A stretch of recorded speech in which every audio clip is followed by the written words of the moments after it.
Chapter 58, Ellie. On the last day of school in English class, Paige, Kylie, and I sat over in a corner and talked the entire time. That is, as soon as Miss Roach gave up on trying to get us motivated to watch the movie. Over half the class was absent. Not many people ever come the last day of school. Right when we started talking, I looked over and saw Luke. He had this intense expression on his face, and it was clear that he was thinking hard about something. I wish it were about me, but I know it's not. When I was looking at him, Paige said, "Why don't you go over and talk to him? We know you want to." "I wasn't looking at Luke," I stammered. "Oh, please, give it up, girl," said Kylie. "I don't know what you mean," I said. "Ellie, you've made so many stupid decisions about boys your whole time in high school," Paige said with this sarcastic tone in her voice. "Why don't you go do something smart for a change and go talk to him?" "He's got it bad for you."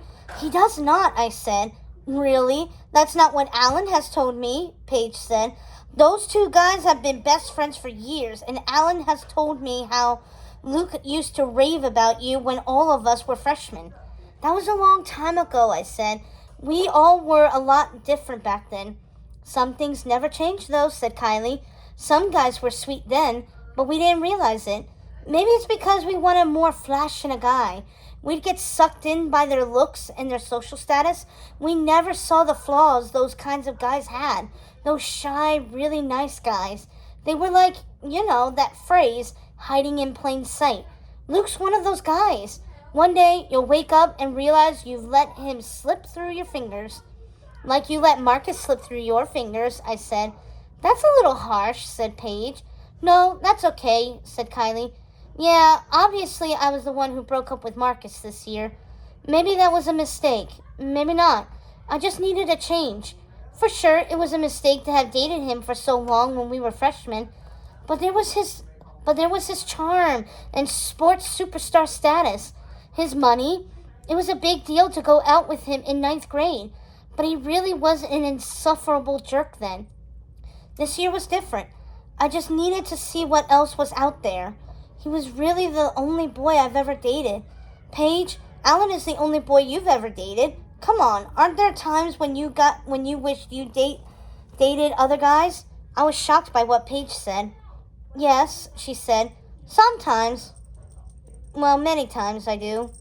I have these terrible doubts that one day I'll look back and regret that Alan is the only boy I've ever dated. But other times, I think he really is a great guy. And he is. He has treated me really well. We really do care for each other. But still, maybe, I don't know." "Let's get back to the subject of you and Luke," said Kylie. "I don't think we're through discussing you and Marcus," I shot back. "Okay," said Kylie. "Do I sometimes regret breaking up with Marcus this year? Yes. Am I sometimes jealous of him and Camilla? Yes. Do I sometimes dream of getting back together with him? Yes. Am I sometimes glad that I decided to move on and see what else is out there? Definitely yes. But my up and down relationship with Marcus can't be compared to you and Luke because you two were never official. All I'm saying is that no matter what happens with you and other guys in the future, there will always be these lingering doubts in your head that you let Luke get away. And if I were you, I wouldn't want to have that thought rattling around in my head a year or two from now." "She's right," interrupted Paige. "Kylie's really, really right. I've seen how you two act together at games, in yearbook. You two are the ultimate non-couple couple, best friends forever type of couple. But you'll always regret that you didn't try to be more than friends if you don't make a move on him, Ellie. I didn't think much of Luke when we were freshmen. He's grown up now." Then Kylie chimed in. "Look at all that has happened to him in high school. His father abusing him, his mom dying from cancer, his dad driving drunk and being killed in a car wreck. You told me that his grandfather has dementia. He's like 17 and basically living on his own and running a house. I bet he has to do all the grocery shopping and bill paying for his grandfather. None of us have had to live like that. It would have devastated me. Luke's still standing. He must have a fierce sense of self-survival. If he's so great, then why haven't you made a move on him?" I said. As soon as I said that, I realized that I was wrong.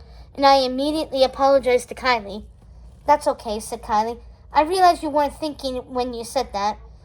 But don't think I didn't think about making a move on Luke after I broke up with Marcus. Honestly, the reason I didn't is because I've seen how he looks at you, and how you two act when you're around each other. He's into you. She's right, said Paige. Ellie, you've got to go after him for your own sanity. Paige is right. Kylie is right.